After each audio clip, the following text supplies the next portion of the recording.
Welcome back to the Cover 3 podcast here on CBS Sports. That's Tom Fornelli. That's Bud Elliott. I'm Chip Patterson coming to you live at youtube.com/cover3 and all across the 24/7 Sports Facebook network. Thanks for hanging out. Smash that subscribe. Smash the like. Come and join us in the chat. Subscribers, VIPs only, already chatting it up here on a Wednesday. A little bit to get to. We are going to get our report from Bud Elliott, who is on hand for the Elite 11. The latest talk around some of these quarterbacks, what he saw, what everybody's saying, and a lot of people, a lot of gossip out there, what we can be able to report back that might tell us a little bit about what's going on in college football, not just from the recruiting trail. Plenty more to get into as well, but want to begin with one of the conference realignment threads that we have continued to follow, because we have gotten a little bit of movement since the last time that we gathered together, which is that San Diego State initially sent a letter to the Mountain West. And to dumb it down, and if I make some mistakes, gentlemen, please help me out. They initially were asking for an extension on a end of June deadline to say when we might tell you that we're going to leave the conference. This, of course, is very reminiscent of UCLA and USC. They had to get out of the Pac-12 or notify the Pac-12 that they were leaving before the end of June in order to avoid a penalty financially that was going to balloon once you get into July. So San Diego State, they're sitting there and they're saying, like, all right, we're probably going to leave. We don't know where we're going. The Pac-12 doesn't have his act together yet. We're going to give the Pac-12 a little bit more time. We need an extension to the end of July. The Mountain West sends a letter back and says, no. We're not going to make it easier for you to leave and create a situation where you don't have to pay us more money. If you want to leave, you got to get it done before the end of the month, or you've got to pay the money.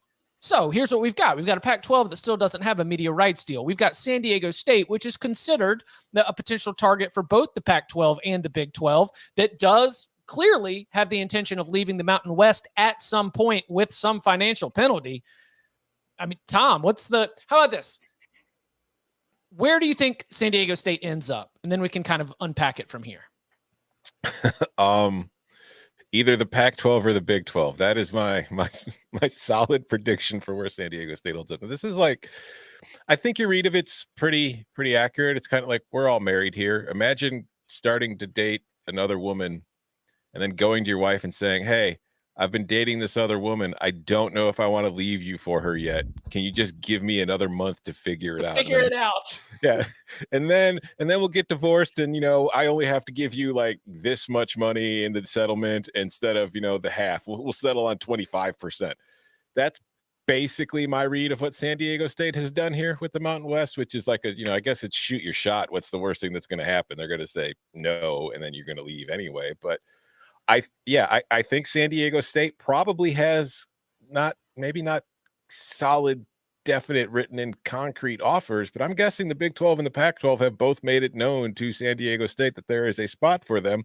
And San Diego State was really hoping that the Pac-12 television deal would come out before this deadline, so that way it would know where it was going to end up, and it hasn't. So now it's just like, crap. So we're going to have to pay a whole lot more money to leave than we were originally hoping to. But I do think San Diego State is going to be leaving the Mountain West when this is all said and done. I agree with Tom. Like I tweeted San Diego State. I want to see other people. I want to see about seeing other people. Right? Yeah. And the Mountain West is like, all right, you've had a couple too many. Couch for you tonight. We'll revisit this in the morning. I mean, I don't have much. I think Tom nailed it. Like, I don't have much to add to this. I don't think they're going to stay in the Mountain West, but there's no downside to this for them really, except for maybe a bigger exit fee if they're held to it. It's not like the Mountain West is going to say, yeah, y'all can't come back. Like, what's the Mountain West move? They're not going to leave the Southern California market. Sure. Yeah, it's like, that's the thing. Like, San Diego State has benefited from a lot of things that were totally out of its control. Like UCLA and USC leaving the Pac-12 makes San Diego State a Southern California market that could help a Power 5 conference, but also the Chargers leaving San Diego to go to Los Angeles makes San Diego State really the only show in town for football, because there's no professional team anymore. So it kind of boosts the program's profile there. They've got the new stadium. So like, things that they really had no say in have benefited them, and they are going to be an attractive option to either the Big 12 or the Pac-12, depending on what happens elsewhere. So mean, they're not going to be the first choice. Like the Big 12 wouldn't take San Diego State, I don't think, over, one of the 4 schools that we've talked about them being interested in for months now. But they know they've got a spot if and when this all happens, and it's going to happen whenever. Assuming the Pac-12 television deal does ever happen. I don't know. That's the other thing that I want to see is if you're San Diego State, are you just waiting to see what kind of deal the Pac-12 is able to put together before you jump on board so that you can compare offers between the Big 12 and the Pac-12? I mean, is it that simple that you're sitting there and you're just like, oh, no, you tell me what I can get. No, you tell me, and then we'll make our decision? Because with all due respect to the many Aztecs, the loyal Aztecs that listen to this podcast, I don't know if their leverage is that strong. I mean, San Diego State is the Southern California market, I guess as I'm talking this out loud, they do have a very successful basketball program, as we just saw. That would be something that'd be very attractive to the Big 12. I guess that's my question. Do you see San Diego State in the marketplace, having the ability to sit back and allow multiple suitors to come and woo them for their conference future? I do think to a certain extent, but again, this is also a situation where we don't know what the Pac-12's television deal is going to look like. I can't assume it's going to be great, or else they'd have had it by now. But if you are San Diego State, I think, and this is no intel here, this is just pure speculation on my part.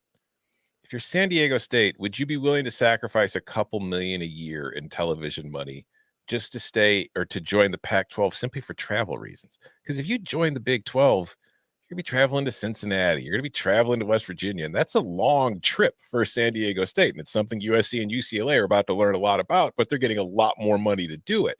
So I think ideally, if you're San Diego State, you'd rather be in the Pac-12 for a little less. But if that Pac-12 TV deal is terrific or horrific, which honestly, again, why hasn't it been finished yet? If it's going to be good, I don't know. I think you have some leverage in that you're wanted. It's just, I don't think you're going to be getting a great deal out of it. You're just going to be getting a better one than you currently have.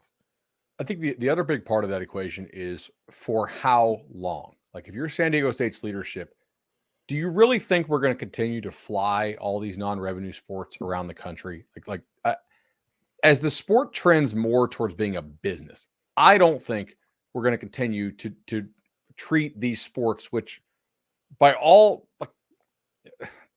aspects, they're club sports. They're just heavily subsidized, right? I think like those sports will play local teams eventually. Like, I don't think we're going to have, San Diego State men's and women's tennis flying to play TCU if they were to join or UCF, the Big 12. Yeah, right. Exactly. Like in what world is that good business? All those sports lose money hand over fist. They're entirely subsidized by by football and men's basketball, right? So if you're San Diego State, yeah, maybe that plays into your decision because you want to stay on the West Coast. But if your leadership thinks, all right, all these other sports are going to be club sports in the next decade anyway, which is what I think, then maybe you go to the Big 12, take the bigger check, and ride out the inconvenience of the travel for the next half decade or so. I think either way, San Diego State is positioning itself that if there's a line in the sand that's being drawn among some of these group of 5 conferences, do you want to play ball or not? San Diego State is signaling it does. San Diego State is signaling, we would like our football program to compete at the highest levels. And if that separation is going to continue to grow between the haves and the have-nots, then they're willing to take what is. I mean, San Diego State lines up for fall camp, and they're a top 3 team in the Mountain West. That will change with a move to the Pac-12 or the Big 12, but you'll at least be included in the power conference level, competing in college football at the highest levels. Yeah, like San Diego State is sliding into people's DMs at 1 a.m, and maybe it's not an overtly you up kind of direct message, but it's also like you're wondering, why is this person direct messaging me at 1 a.m? So that's kind of where they are right now. And I guess I should also clarify that there is maybe comparing offers, but there's also waiting for the Pac-12 deal just to make sure that you're not joining a conference that's falling apart. Yes, that you're not causing this big issue that is going to have legal challenges and all these other hoops that you have to jump through. If all of a sudden, you You say, yep, we're going to the Pac-12. And the Pac-12 is like, we got San Diego State. And the Pac-12 announces its new television deal. And then Arizona State, Colorado, and Utah are gone. And it's like, what? What did we pay the lawyers for? You leave the Mountain West for the Pac-12, and then the Pac-12 becomes the Mountain West, basically. Exactly. So I think that'd be something they're waiting for. Again, just sort of my read on the situation is, yes, they would like to be able to compare numbers of what it would be. But at the same time, you also want to make sure with all of the messaging that has come from Arizona State, Colorado, and Utah, we're waiting on a deal. Then you want to wait for their reaction to whatever that new deal might be. Coming up on the other side, we take our attention to the Elite 11, where Bud Elliott was on the scene. Lots to break down, including the players that are there, and some news and some talk elsewhere. We'll get into that and more next. You gonna start the engine sometime soon, Erica?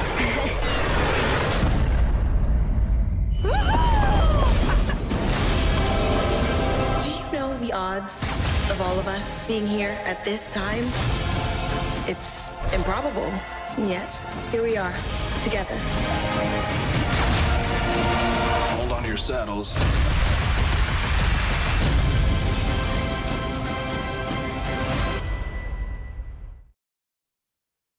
As always, it does not need to be a true mailbag episode for us to interact with the great listeners that are watching live or somebody that might submit a question. So we're going to go ahead and get this started with something from Brendan right now in the chat.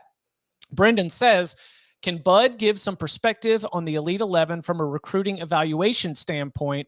What drills/aspects help with evaluating and comparing quarterbacks? What parts don't help with the eval process? And I guess, like, for those who maybe are new to this or haven't always dug in, like what are some of the drills? Like what kind of stuff do you see these guys go through when they've worked their way through the regional camps? I mean, this truly is the end of a long process for a lot of the top quarterbacks in the cycle. Yeah, so Elite 11 finals, they invite 20 guys. All the guys went to an Elite 11 regional camp across the country. 24/7 Sports covers, pretty sure, all of the regional camps out there. So we've been able to see these guys multiple times. Couple things that I get value out of with the Elite 11 is seeing the guys in person throw one after another does help you to sort of like stack and rank order them. Okay, in terms of how do the releases look? How does the velocity on the ball look? How does their motion look? If they have a good day, a bad day, it doesn't really bother me or sell me on the kid so much. But if there's a consistent reason for a bad day, and then you need to start looking at, is this fixable? Is this something that the coaches there, and I talk to a lot of the private quarterback coaches there and the guys that run the event, like they may think it's something that's fixable or not fixable. Like look at Tim Tebow's motion. That was not a fixable thing. It doesn't mean you can't be a good college player, but obviously it does impact your ability to be successful in the NFL. Footwork is something a lot of these guys are still learning. So, if I'm watching, like, okay, like this guy's feet are just not totally tied to his arm at this point in his development, that shows up, right? The ability to drive the ball to all levels of the field. So you're going to look at some of the more challenging throws. How do you throw on the run? Elite 11 used to be, and I don't think that organizer Brian Stump would mind me saying this. It used to be actually really pretty bad at predicting who would be a good quarterback and who would get picked in the draft. Recently, it's been really good, actually, because I think they have taken and modified a lot of the drills to test the aspects of players' games that more frequently show up in the college game and increasingly in the pro game. Some off-platform stuff that challenges your mobility. Some stuff that I don't care about quite as much. They do a lot of stuff behind the scenes where you'll hear about like leadership and they do oftentimes they'll do like a workout like a beach run with the Marines and some pretty neat stuff that we don't necessarily get to see. I don't typically care if like, oh, this guy was a real leader in that beach run with the Marines. I do think there's some signal if behind the scenes you hear like, hey, this kid's a real pain to deal with. Or he's dogging it in the stuff that no one's watching. I know you always told me that's something you look at in camps is, are you just trying when you know that the coaches or, whoever's grading you are watching? Right. I mean, yeah, I think we shared it before. Like I thought Julia Billingsley, the tight end that Bama signed a couple of years ago, who transferred to Texas and bounced out of there. He's now in like one of these spring leagues, right? Like just when I saw him in camps, I thought he dogged the hell out of it. So yeah, I think like if you're out there, if you take the time to fly out there, at least try. And this year, I thought everybody tried actually. So there was none of that. But I mean, like behind the scenes stuff matters to me somewhat in terms of talking to these coaches. A lot of the stuff's off the record, obviously. But like, what do you really think here? Okay. These guys do it for a living. I appreciate their input. Do you think you mentioned like the camps are getting better at, kind of having predictive value as to who's going to be who in like as far as draft picks and all that kind of stuff goes. Do you think that based on the years you've been going, is it just the drills, or do you think that the quarterbacks themselves are getting better, maybe because of private coaching growing up that really just wasn't available, as much as 10 years ago, at least not to the level it is now with a lot of these kids? I think it's some of both. And that's a great point by Tom there. I do think that the private quarterback coaching means these guys are more developed than they used to be.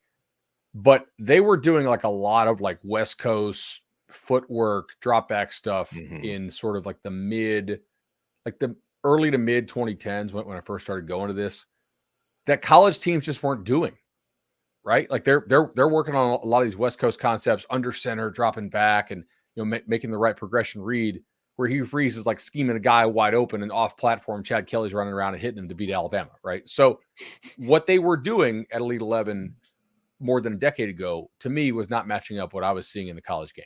Now I think they've done a much better job of incorporating how the game has evolved. And thus I think that part, I get more out of it now because it more closely mirrors what we're going to watch on Saturdays and Sundays. But yeah, it's still a valuable event for me to go out to, I think. And you also, Chip and Tom will tell you guys this, when you're at events, you see people and talk to people that you otherwise wouldn't see, right?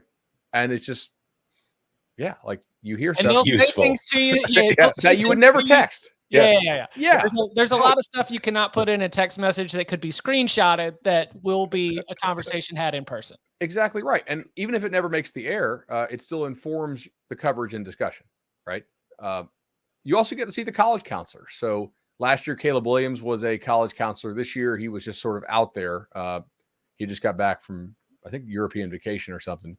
He did hit the goalpost again from the 50, which is just so sick. Oh, college kid who can afford a Europe vacation. That must be nice. How'd that happen? So we have the college counselors there, Talia Tagovailoa, right, at Maryland, Jadyn Daniels from LSU, Michael Penix from Washington, and was there a fourth? I thought there was. Maybe there wasn't a fourth this year, but that was interesting. From a physical, just stacking these guys, and I kind of remember this back when he was a recruit. Dude, like Talia looks so much smaller than Penix and Jadyn Daniels, like noticeably smaller. You'll see in our summer school episode why that might concern me. It's coming out pretty soon, but it was interesting to watch those guys. And then Caleb's just a different level from all. I mean, that's no doubt, but yeah, like the difference is noticeable. Did you see anything from either Daniels or Penix? I mean, did they keep it mostly just tight around? No like big takeaways from seeing them in their work as counselors? Well, I did let Daniels know that, since I went to Florida State, my wife went to LSU, and he's like, well, we got to get your son, rooting for your wife. I was talking about how he likes Jordan Travis, and Daniels didn't want to have any of that. He's like, no, we got to get him going for the Tigers. So, they all threw the ball well, but not like no doubt first rounder looking well. You know what I mean? Whereas if you watch Caleb, like that's different. And no one's looking at Daniels as a no doubt first rounder. Penix productive, but not the no doubt first round kind of grade. I'll give you something on Penix without the shoulder pads. I saw him a good bit in high school. He played for Tampa Bay Tech, and I wonder, like with the leg injury, if he just had a ton of time to work out upper body, because I hadn't seen him out of shoulder pads in a while. That guy's jacked upper body. Like legs are not big, but if you're doing all the knee rehab, maybe you got time to do a lot of bench and a lot of track work. Like he's yoked. I'm just disappointed you didn't sneak up behind Jadyn Daniels and whisper Nuss coming in his ear. Yeah, I was gonna say, like, yeah. You're joking around with Jadyn Daniels, telling him that you're actually favoring the guy he's competing with. He has put on good weight, by the way. He's not as, I will say, like, Jadyn Yeah. Daniels has been hitting the weight room too, and it is noticeably bigger than he was. Like, I'm trying to think the last time I saw him without pads on. Buddy, Baton Rouge has so many different ways for you to put on weight. Boudin balls. Like, have you guys had Boudin balls? Yes. Dude. Listen, Yeah, they lots fried of the Boudin. ways. You can do it in the weight room. You can do it around town. You can get bigger. I would weigh fast. 400 if I lived in Louisiana. All right, well let's talk about the guys that were the stars of the class. We do have a little bit of news here on this Wednesday morning as 24/7 Sports, excellent guru, master of all things on the recruiting trail, Steve Wiltfong, reports that Dylan Raiola will be transferring. He will be finishing out his high school career in Buford, Georgia. This is his third high school stop. Third, I believe, yeah. Raiola. We discussed Dylan Raiola a lot during his recruitment and, of course, his commitment to the Georgia Bulldogs. But is there any pause or any story beneath the story? What's the context for Dylan Raiola, other than he just wants to play his high school ball closer to where he's going to college? Is there anything more there that we should take away? Yeah, I think there were some wonders, like, would he, because the transfer rules in Arizona seem to be kind of like draconian. Like transferring to Buford, I think, ensures that he'll be able to play the entirety of his senior season. I don't have all the details on like what would have happened in Arizona, but like some states really punish you for transferring and some don't. Like Florida used to, and now they're just like throw their hands up. You can be on like 3 different teams during spring ball and then like transfer mid-season in the fall, and they really don't care. From a recruiting standpoint, Buford has not traditionally sent kids to Georgia. It's like maybe the one or two powerhouses in Georgia that is not like a Georgia feeder school when Georgia's doing well, which if you guys have seen, they're doing all right now.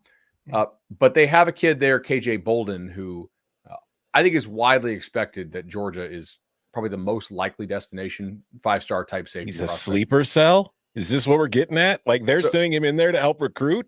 So maybe if Raiola goes there, and can help Georgia get Bolden, but also like, I mean, Buford wins a ton of state championships and deep runs, and I think he'll do really well there. I wouldn't read into that as a negative, like you're not going red flag because he's made so many stops, because it is a familiar comment that we have made on some players in the recruiting process. You don't sense that. No, I want to go. Kirby's taking recruiting to another level. He's planting commits in other high schools with other players he wants. He's like, I can't contact this kid for the next few weeks, but you know what? My quarterback can. He also like, Dylan, here's what we're going to do. All right, we're going to send you to Buford. All right, we ain't had much success down there, but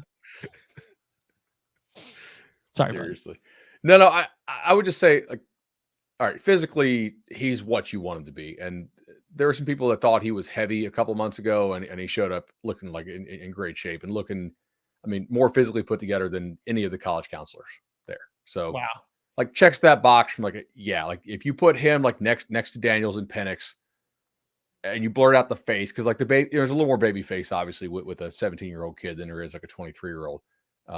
You wouldn't be able to tell the difference in body types. Like he's more put together than they are. The baseball term easy gas. Mm-hmm. Like some of these kids throw hard, but it takes all they've got. Like they got to throw with their entire body. Like they're putting everything they got into it. He's got that easy gas, just flicks it. And it threw the deep ball, I thought, with really good touch as well, and kind of carries himself more like a college kid than the rest of the other dudes there. Like, the moment wasn't too big, taking time to joke around with people. Not that he's not unserious, but just enjoying it, understanding like he knows he's good, and went out and showed it again. He didn't actually win the MVP, which we'll get to, but I thought he checked a lot of the boxes that you want to have a guy check. And this class is clearly not as good as last year's class. Like if you were to stack it and put them together, I think like 4 of the top 5 guys recruit wise would come from last year's class. But he's a good player, and I think there's some chance that let's say Georgia has a weird year where maybe the defense isn't amazing, like that. if he hits his ceiling, he could carry those guys. Wait, so hold on, make my brain fire again. So Nico was last year's class. Nico, Arch, yeah. Dante Moore, Jackson Arnold, Malachi, Aidan Chiles, the Oregon State kiddo, I think is really, really good. So you would say like almost like 1 through 5 stacked against each other. You would take that class over, and you were saying Dylan Raiola is still your number one. Like nothing you've seen has changed that. So what about that next group? Like Julian Sayin, who's committed to Alabama. And you mentioned he was the MVP, not Dylan Raiola. Aaron Noland for Ohio State, Luke Cromenoak, Florida State, CJ Carr, of course, and DJ Lagway. So you're saying at almost every level, you would probably take last year's class? Yeah, I think so. Yeah, for sure. What'd you make of that group, the sort of those next guys and what you saw from them? All right. So Sayin is a kid that I was very impressed with at Elite 11. I had seen him at Battle Miami, and Andrew Ivins for us was down there, and a bunch of our guys were down there. I just wasn't blown away at Battle Miami. Like, I didn't think he made a lot of like high level throws that day. The release is pretty quick. But Greg Biggins, who has done this for 25 years and is like the best West Coast, SoCal scout in the business. And he really is a believer in Julian Sayin, and he went out in Elite 11. He proved it. I thought he had better velocity at the finals than I remember him having at Battle Miami. And the quick release was still there. Knew where to go with the football. Feet were tied to the arm well. And it was just a clean, proficient delivery. If you're an Alabama fan, you should be really excited about getting Julian Sayin. And they needed this. Like, personally, I was not a fan of Alabama's 2 quarterback class last year. I really like Holstein. I didn't see it. Other people did. And certainly I could be wrong. And Dylan Lonergan, I think there's maybe some chance. But to me, Julian Sayin is absolutely a step up from the 2 kids that Bama took last year. And so I would expect him to probably be able to play early. He's not the biggest guy. Like, he's not freaky tools-wise. But neither was Bryce. And I think the release is so darn quick, and the velocity is enough. And he's decently mobile. Like, he's not going to kill you with his legs, but I think he can move around in the pocket well. That Alabama fans should be pretty excited about what they got there. And he did win the MVP, just the most consistent player day to day. Who else stood out from that group? All right. So if you were an Ohio State fan, a Florida State fan, a Notre Dame fan, or a Florida fan, I think you fans just got so triggered when you said Michigan, when you were thinking CJ Carr and you said Michigan. Right. I think you should in the doc real quick. Just oh my gosh, that was not on purpose. I know that. Oh, did you guys see the sunburn I got? I thought that was from getting the head butted. No, that was funny, but no, it's. I didn't put the sunscreen all the way up. Maybe I'm losing it somewhat up here. I'm overestimating how much hair I got, underestimating the forehead. That because you're out in Cali, man. You're wearing like a quarter zip. I know. I know what that's like. Yes. God, like, I'm wearing a quarter zip. I don't feel like I'm getting burnt. In Florida, if you're getting burnt. I talked to Ivins at Patagna, and they both got crushed as well. So next year, I don't know. But all right, so those 4 teams, I think you should be really excited that you have a player that has significant upside. Aaron Noland, really quick release, mobile kid, very accurate at the high school level, 4,000-yard passer. I don't think he really did anything at the Elite 11 to make you downgrade him, and maybe a little bit of an upgrade. So I liked what I saw out of him. Struggled a little bit in 7-on-7, but they're high school kids. Like, there's gonna be ups and downs. They're not robots, right?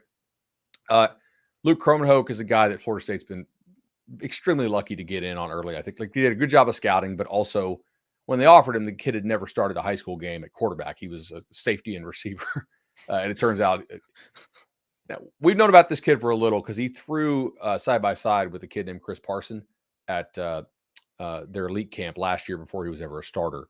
And it was night and day, the talent level. And Parson decommitted last year and went to Mississippi State, which was probably a good move because Cromenoak would beat him out, I think, if they both stayed and went to Tallahassee. I've seen them all. Luke is definitely the best quarterback prospect they've signed since Jameis. So FSU fans should be really excited about that one. I like CJ Carr, man. I know he had ups and downs, but I thought the ups were really good. And, it'll come down to coaching. Can you limit the downs and maximize the ups? But I think if you're a Notre Dame fan, That's one of the higher level quarterbacks you've signed in a good while. And I think he has a chance to be really good there. Like the arm is good. He's a good athlete. He looks like a guy that has a high level ceiling. And so I think if you're Marcus Freeman, like that's the guy that could really do it for you. And DJ Lagway might be the biggest physical freak of them all. And we talked about like what's fixable, what's not, right? I think Lagway, there were some accuracy issues at times. Croman Hook had some too. Like most of these guys are like high ceiling dudes who got to work on consistency with more reps. I think it's more like learning how to tie the feet to the hands. I don't like the release can look a little funky at times. Like he's a bigger guy. Maybe he throws slightly like from a lower slot, sometimes a little more sidearm slot than the height would imply. But I think for the most part, it's fixable in that there are just tying the the footwork to the arm is something that can really make him an elite level player at the college level. I think there's a tremendous amount of upside there. So if you're a Gators fan, that's a huge get for you. He's also a really active recruiter and other recruits like him a whole lot. So I think if you're a Florida fan, you need to be excited. And I also look for him to kind of throw from a more consistent slot, right? Like he's so talented and he's a baseball guy. Like sometimes he's here, sometimes he's like way out here. And I think it's just like because he has the ability to do so, but refining the stroke and playing with a more consistent arm slot, which is something he can do. Like it's not a jacked up motion to me, is something that I look forward to and big time skills there for sure. So while, I mean, just to take this off on a little side street right here, while you were out at Elite 11 over the weekend, it was a big official visit weekend for the Gators and for Billy Napier, and they had a nice little flurry of commitments. Some quality guys, some three stars that they like a lot, a couple 4 stars as well. It's got them up to number 5 in the 24/7 Sports team rankings for the 2024 cycle. And when you open up, I mean, DJ Lagway is right there at the top. So, and Tom and I discussed something similar on Monday on CBS Sports HQ. DJ Lagway's, you mentioned tying the arms to the feet. What about tying DJ Lagway to Florida? Is there any shakiness there? Like and this is maybe where we're digging into the gossip. What is your sense of DJ Lagway, where he's at with Florida? Is there anything that you could imagine that would happen on the field or on the recruiting trail that would change Billy Napier from holding on to a prized quarterback 1 year after everything fell apart with Jaden Rashada? So, shoot, I got to get the guy's name right. So I was talking to his quarterback coach for a while, JP Tillman, who's out of Houston. And he was asking me, and he's mic'd up, so maybe this ends up on a YouTube channel somewhere. Like, where do you think all the rumors of him going away from, like flipping from Florida, come from? I was like, I don't know. Like, they seemed to crop up when Vegas came out with Florida's win total of 5.5, which if you look on, like I live in Florida, obviously, like you see all the rivalry Twitter stuff going on. Like, yeah, they won't keep this class together if they, they go 5-7 or 6-6. And that may be, but like I asked him, like, is there any of your school that's like seriously in this? He's like, no, man. Like he's really sold on Napier. So, I mean, ultimately, I don't think he's going anywhere. I think he's probably going to sign with Florida unless they, I don't know. Is it crazy to think that this class falls apart if they go 5-7? I don't know. Like, I think Florida's better than 5-7 this year. Personally, I'm not thinking they're just going to totally bottom out. But if you're Napier, I know you see the negative stuff out there, right? With, they're going to go 5-7. You can't plan for that. You got to plan for like, look, we're going to find a way to win all these close games, go 8-4, and then sell that as major improvement and hold on to all these guys. Right. Like that's you got to be betting on kind of the moonshot results, obviously, because their 24 schedule is nuts. And if you get Lagway in, you can kind of sell that to your boosters as, look, I just signed this stud.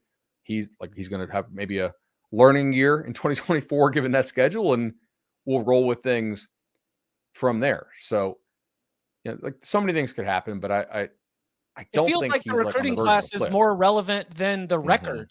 Yeah. Then, when we're talking about evaluating Billy Napier and sort of how much pressure he's facing. Totally agree, especially because you basically fired Dan Mullen because they were not recruiting at a level that would allow them to compete with Georgia or Alabama. Mm-hmm.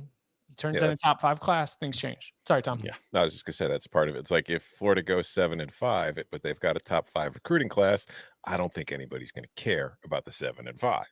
Right. 100%.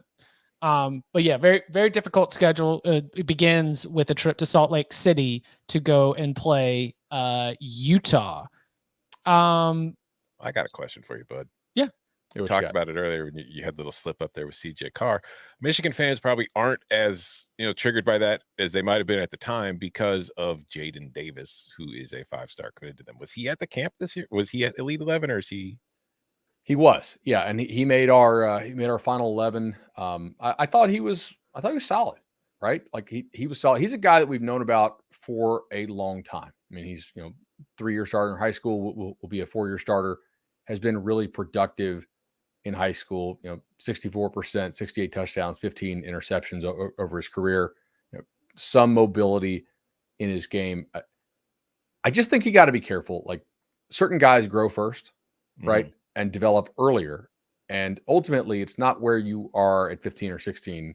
It's where are you as a senior, like the last time we get to see you, and how do you project? And I think he's a good prospect. But I mentioned earlier in the show, like the ability to see all these guys and stack them against each other does reveal some differences in physical makeup and physical tools. And I don't think that his physical tools are the same in terms of ceiling as the, what do we name, 6 guys that we already discussed on the show. He is very consistent and good at what he does, like a good short to intermediate passer. The stroke is a little bit long right now. Like it's not quite Byron Leftwich, but the ball's getting a little low in the back. And I think he told Andrew Ivins and I on 24/7 Sports Recruiting Podcast discussed this, that they're kind of like working and transitioning the motion. So we'll see what the final product ends up there. And again, there's some science to this, but it's not an exact science, right? It's making more educated guesses, getting eyeballs on guys multiple times, having a lot of people evaluate them. I think Michigan fans should still be excited about Jadyn Davis. When I watched them all side by side, I didn't see quite the physical upside that I saw from the guys that we discussed earlier in the show.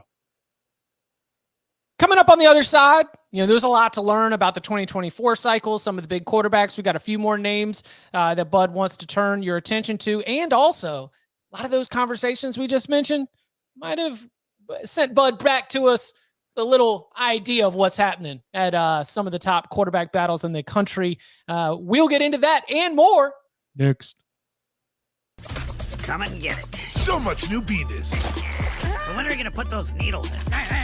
Ow, my back. So much new butthead. Yeah, baby. Parenthood is cool. I now pronounce you husband and husband. This is the happiest day of my life. So many all new reasons. Hail, dimping at Earthling. To stay on the couch. Let the games begin. An all new season of Beavis and Butthead now streaming exclusively on Paramount Plus. Use promo code Nachos for 1 month free. You cannot put something this juicy in the show planning doc and not have me get to it before we get too late in the show. What do we think, Bud, about the Alabama quarterback situation where we have added former Notre Dame quarterback Tyler Buchner to a competition that went all the way through spring practice, where we did not see Jalen Milroe or Ty Simpson separate from each other? What are the birds buzzing about when it comes to Alabama's quarterback position going into 2023? So, on the sideline there, and can't name names because obviously it's, kind of off the record stuff, but we're discussing the Alabama quarterback situation, what you make of it. Obviously, they get Tommy Rees from Notre Dame at offensive coordinator, and Tommy Rees spent his last 6 weeks with the Irish, bringing in Sam Hartman to replace Tyler Buchner, who he then goes and grabs Tyler Buchner to Tuscaloosa after going through spring with Jalen Milroe and Simpson. And I thought there would be more debate about this, but generally they're not buying. And one guy actually pointed to Jaden Daniels, was like, that team's winning the West. So they're not buying the Tyler Buchner as the savior. And one guy did try to argue that Milroe would be able to get it done, but then the other guy countered, like, what's get it done? Like, can they win 10 with him? Yeah, but like, is he a good enough passer to get him over the hump and get back to where they want to get? And then they basically both agreed no. So I thought there'd be like a little more disagreement on that, but there's a lot of skepticism about Bama's quarterback room, man. I have not heard a lot of Buchner is going to be the answer. Have you, Tom? No, but do you think there's anything to what you heard at the camp about Alabama in 2023 and what Saban's been saying lately about how he doesn't want to play LSU, and that, you know what, records probably shouldn't matter. The power ratings are what should get you into the college football playoff. Somebody told me that we had anything been to favored this? against 3 of the teams in the college football playoff. I mean, what are we doing? What are we I'll doing? take things you say when you no longer have Bryce Young as your quarterback for 1,000, Alex. Because for years Nick was always hyping up the 9-game schedule and talking about getting the best. It's like, well, you know, I don't know that the record should matter as much anymore. Yeah. So It's what is the sense of what the ceiling can be, let's say, for Ty Simpson? Because that's who we haven't seen. We've seen Jalen Milroe come in for an injured Bryce Young, be able to get them to a victory against Arkansas. We've seen him be able to gut out a win against Texas A&M. We have not seen any competitive snaps from Ty Simpson. Like, what the same people that you're on the sideline with saw the work and the body of work and the tools that allowed him to be a blue chip prospect coming out of high school. What are we just thinking that's going to be one of those unrealized blue chips right here? He didn't come up that much, which was kind of curious. Like the conversation was pretty much just Buckner Milroe. Man. Yeah. It kind of surprised me. So maybe Simpson has some upside that we're not discussing, or like maybe do we think he's going to be ready? I mean, how bad did it have to be in spring to take Buckner? We only saw this. Or do we think Buckner's way better than we realize? Like, is there some chance Buckner's way better than everybody realizes? I don't think some chance Buckner's like all world. I do think he's probably better than he looked in that offense last year before he got hurt, because just of a lack of options available to him. But I don't think he's some guy that is going to be a difference maker. I think he's probably a Jag plus. I think that's fair. Comment from Jason. To be fair, a lot of people, parentheses, even on this show, were doubting Jayden Daniels last year. That is true. That is true. Although I would argue that you know what, the rushing yards count, right? They do. Can Passing, Buckner? Yeah. Brian says, can Buckner be a Mac Jones? Mac Jones was good. Mac Jones went in the first round, right? I know. Like, Mac Jones does not have a rocket arm, but Mac Jones's accuracy and anticipation was like very, very good. So maybe he can be, but that just felt disrespectful, that question. Can you be a Jacob Coker? That's probably the more accurate. And not obviously. Can you be a Stetson Bennett? I don't know, man. Stetson's a baller. He is, but I'm just saying, I think that would be a better comp. Can Buckner be a Stetson Bennett? Because Bennett was what, a 5th round pick? Well, Stetson Bennett broke the mold because, you know, years ago, Barton and I started the conversation of the fighter pilot and the bus driver with the idea that the college football playoff, adding another game, required you to have a true elite player. And we went on this run where in, you know, all of the, after 15. So it's 16's Deshaun Watson, 17's Jalen Hurts and Tua, 18 is Trevor Lawrence, 19 is Joe Burrow. Like, these were elite of the elite. You're like, okay, if you don't have that, you can't win a national championship.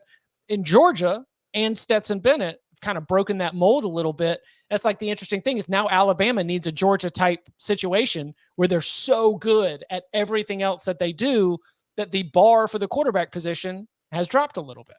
So now you need a fighter pilot or an NFL defense. Yeah, probably. Can we circle back to, speaking of defense in NFL and Alabama? I wasn't on the show that day because I was traveling, and you know, Team BJ selected Jaheim Otis with pick 8 in the offensive defensive line draft. And I got to give a shout out here to my man Cole Kublick, who's seeing the same thing I'm seeing, because who did he select as his best defensive lineman in the SEC? I didn't see. Was it Jaheim Otis? Is it Jaheim Otis? Number 1. Yeah. They said he cut 90 pounds off the kid. He was well over 400 when he came in. I was like, dude. What does Cole know about line play in the SEC? All right. Well, okay. So speaking of Georgia and the quarterback position, did you get any sense of where the experts are thinking that will end up being decided by the end of fall camp? They think Carson Beck's like a guy that's going to get drafted. So, wow. All right, yeah. Let's go. And that Georgia might challenge the 15 draft picks that they had 2 years ago. So 3-peat. Like, I mean, screw Is it fair to say Georgia won? Yeah, like Georgia won a national title in its rebuilding year. Last year was the rebuilding year? Yeah, basically. And they won by 56 in the title Yeah, game. it didn't just win, but smashed everybody. I think this is why Nick Saban is so pissed, right? Like when Nick Saban used to whine and complain about stuff, it was usually like a warning, like, all right, you want to play all this up-tempo offense? All right, we'll play that way. Now it seems like lamenting the fact that they wasted Bryce Young's 2 years as a starter. Mm-hmm. You know? People think Georgia's like loaded, which recruiting rankings would agree. And if they challenge or break that record, 15 draft picks in one draft again, that's nuts. The team that beat Oregon 49-3, the team that squeezed the life out of Tennessee's offense and cruised to a 27-13 win, the team that hung a 50 burger on LSU in the SEC championship, escaped a very tough game against Ohio State. And then, as Tom mentioned earlier, won the national championship game 65-7, that was a rebuilding year. I got to tell you, as a Chicago sports fans, our rebuilds look a lot different than that one. You want some more spicy stuff? Yes. Yeah, 100%. There are more, like, I thought I was kind of crazy on this island, and maybe this is confirmation bias. Like, there are more people than I realized that think Aidan Chiles is going to beat out DJ. But you've also got Gulbranson, right? If he wins the job, like, what are we doing here? Then it's a poor reflection on DJ. He started 9 games last year, though. He's not like walking into this as a total scrub. That's 9. It started 9 games. He was probably worth what, like negative 1.5 wins for them, or like below replacement. Like, the guy was. You got a big offensive line and a good running game, man. Just hand it off to Damian Martinez and get out of the way. That's okay. That was they good did enough run to win inside 10 zone games. like 21 times consecutively against Oregon. Which is They won 11 games last year, right? I don't think they're winning 11 games again if they do the same thing they did last year. I think last year they were good, and they also caught a few breaks that you can't rely on multiple seasons in a row. I do think they need to upgrade at the QB position. If Gulbranson wins that job, I feel like something went very wrong. You think a 9-to-5 touchdown interception ratio is not something you want to bank on? No, I mean, if I'm Wisconsin, no, no, I do not. Aidan Chiles. So picking Iowa to win the West. So am I. I had to. I released my Big Ten. Well, actually, no, I picked Wisconsin to win it. But did you? Okay.